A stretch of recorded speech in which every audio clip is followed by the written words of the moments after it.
Hey all, this is Siege, and welcome to part 3 of what I feel is next, or at least should be in my opinion, for Destiny, beginning with the April update, and what I and most other people feel is coming, an update to the old raids. If you've not yet seen part 1 or 2 of this series, I'll leave a link in the description below. You should probably watch that first if you haven't, just to give you the background and the details surrounding the updated Crota's End and Vault of Glass raids respectively, with the lore associated with them. Some of this stuff won't make sense without it. Now this episode will focus on where we're headed next, after the successful campaign in the Vault and the further confirmation that there is in fact something out there with the potential to be as strong or maybe even stronger than Oryx. We need to go to the Dreadnought to get more information on this new threat, so this is where part 3 begins. The mission assigned to us after the Vault of Glass will most likely follow the path of the Regicide story mission in the Taken King expansion. This allows us to go directly back to Oryx's chambers and try to make some semblance of what we're really dealing with, as the information we have up to this point is mostly speculation with direction from Eris Morn. Her ties to the Hive prove very useful in establishing a path forward, but she tells us she only knows so much, and that his chambers would most likely provide us with an idea of where Savathun and Xivu Arath, the sisters of Oryx, actually are, and what their intentions might be. She tells us to go alone as a fire team might draw too much attention. After fighting our way to the final room and finding it almost empty, we begin to scan certain areas and come across the data we need. In the process, we learn that those who embrace the darkness, no matter what the reason, are eventually consumed by it. There's no escape as far as the writings are concerned, and as we start to put the pieces together, the room fills with Taken, and for the first time in the game, Xivu Arath shows herself. We're left to push her back. After a significant battle, she disappears and we make our way back to the Vanguard to discuss what we've learned. Our ghost makes an ominous revelation before we leave that almost seemed as though the whole mission was a trap, and given that we now know that Hive influence never truly dissipates, the Taken enemies essentially lose their own identity and embrace Oryx's will as their own. The ghost asks us if Eris actually sent us here for information or for some other purpose. Now, she made us come without a fire team, which seemed odd given how often we've been here in the past with a group. Till more conclusive evidence is found, the Kingsfall raid and Oryx's throne world, which would appear to be Xivu Arath's now, is the only logical end. Now let's look at a scene from the Taken King I feel is misconstrued fairly often. This is a scene right after we defeat Oryx in the Regicide mission. My queen, you were right. The Guardian was the key. For the first time, the whispers are silent. It is done. Judging on what I've seen and read, most believe the Queen to be Mara Sov, the Woken leader that appeared to perish in the battle over the Dreadnought at the onset of the Taken King.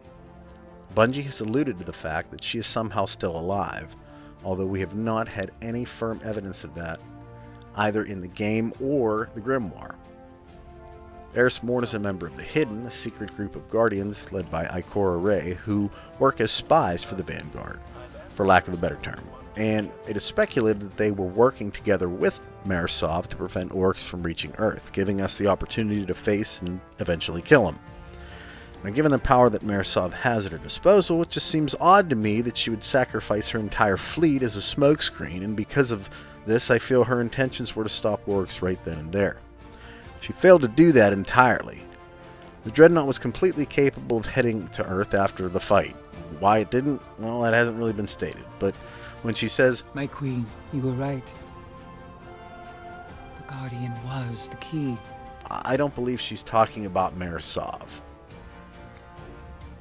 Now, consider that Eris was not welcomed back to the tower after the first trip to the Vault of Glass. She has actually moved around the tower a bit as well, once only being allowed on the very edge close to where we spawn in. Both Zavala and the Speaker did not want to work with her, and furthermore wanted her removed from the tower. Ikora is really the only reason she's in the tower at all at this point. Other guardians such as Toland and Osiris were banished for merely studying the Hive. Dredgen Yor and Rezo Azir both gave in to the enormity of the task to eliminate the darkness, originally trying to understand it and finally accepting the simple logic as the only one that made sense. Now Eris who's at least part hive now, with no light to speak of, given that her ghost was destroyed, still remains. She speaks constantly of the voices in her head, and Eris's abilities have evolved to do some things that Guardians of the Light can't really do, such as the teleportation in Crota's throne world we experienced during the Last Rites story mission. Guardian, come with me.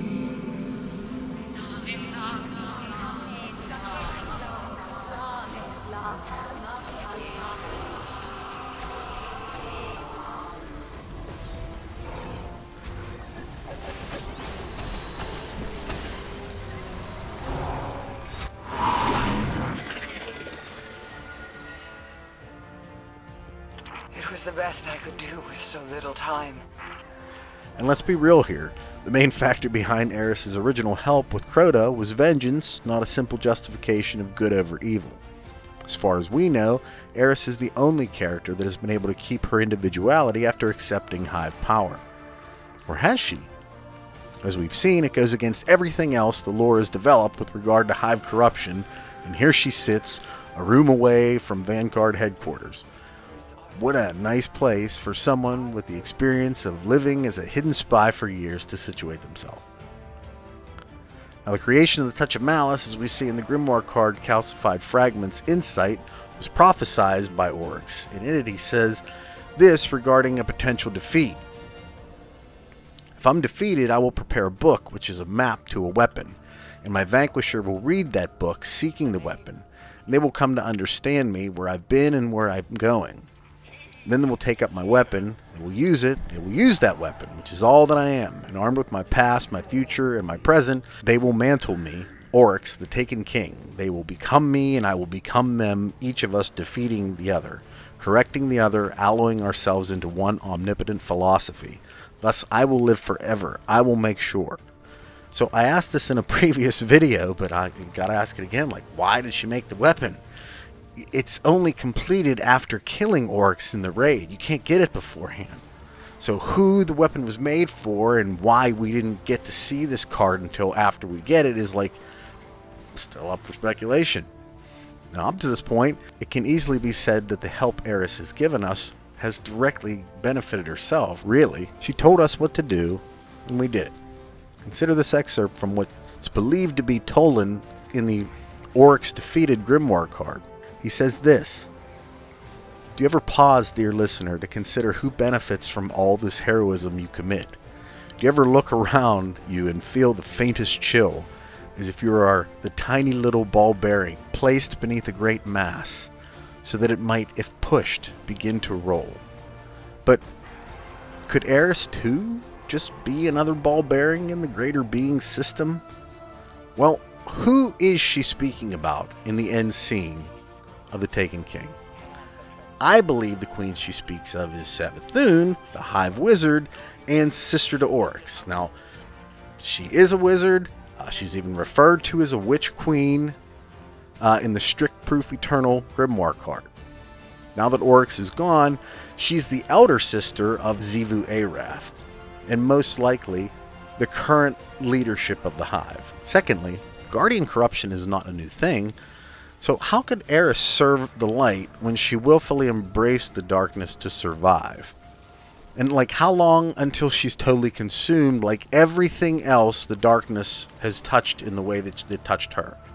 We're never told exactly how Eris survived in the Hellmouth, but what we do know is how all other Hive use the darkness, and that's by taking in the worm larva and obeying the sword logic, and then essentially tithing to those greater than themselves. Now, if Eris is being given special considerations, that would make the only sense. Or is she killing and tithing to the worm? Now, if she was getting special considerations, who would have the power to do that? And why would they, unless there was a specific purpose for it? Lastly, what would the point of the ominous scene at the end of Regicide be? What was the Guardian the key of? What won't Eris fail to do, considering that essentially at this point, the Taken King is dead, or is about to be? And it's not like we didn't know that that was the next step. Savathun is, as we've said before, cunning by her very nature, and weaving an elaborate plot to total universal dominance is exactly what her character would suggest that Bungie would have at least alluded to, if nothing else. They wouldn't have put it in the cards otherwise. Now, everything behind the scenes speaks to her being the true puppet master of the story.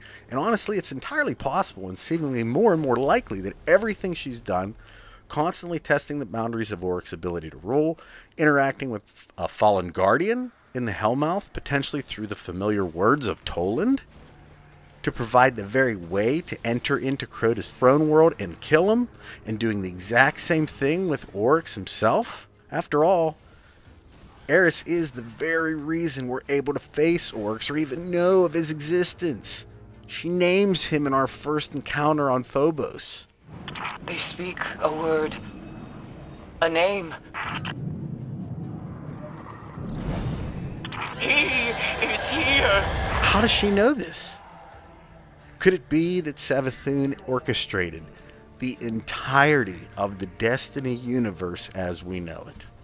Now, like the other two, the updated King's Fall raid itself will coordinate the same way it does now, potentially with more Hive than Taken, especially during the last section, to kind of fall in line with Savathun and Xivu Arath. Now, it's quite possible we could see new bosses take the place of the War Priest, Golgoroth, and the Death Singers, but consider this. Iryut, the Death Singer killed during the Crota's End raid, appears in the Last Rites mission after the fact. Now, if she was able to survive, it's entirely possible all of them survived as well, potentially owning pocket throne worlds where they would need to be killed. Makes you wonder if it's even possible to truly kill them, but it works well for the raid. And maybe for some updated content later too, who knows. But that would lead us right into the final room. Oryx previously appeared, but in this case, we would come to find Xivu Arath, the Night Morph, or the militant wing of the two sisters left to face. Killing her would be the same as Oryx, and all they would really need to do here is really change the character model slightly on Oryx to look like whatever they want Xivu Arath to look like. It wouldn't be much, you know? Now, this would essentially encapsulate the content we would receive for all of the April update. Bungie's made it clear that there will be activities to do over the course of the entire 2017 year, so the hunt for Savathun could and, would most likely lead us right into Destiny 2. I would think it'd even be possible to maybe do little things where you got to go and get the Death Singers in their pocket world and the War Priest. That's all very possible. But that concludes this part of the series, but keep an eye out for part 4, where I'm going to do an in-depth discussion of why Savathun is the true evil in Destiny, why she's the true bad guy, and how she has been manipulating the events of Destiny from the very beginning of vanilla Destiny. What do you think about this? Let me know in the comments below, and if you enjoyed this video, please like it and share it. Now, if you're new to the channel and would like to be notified of upcoming Destiny and other gaming content, click that subscribe button. At any rate, take care all. Bye.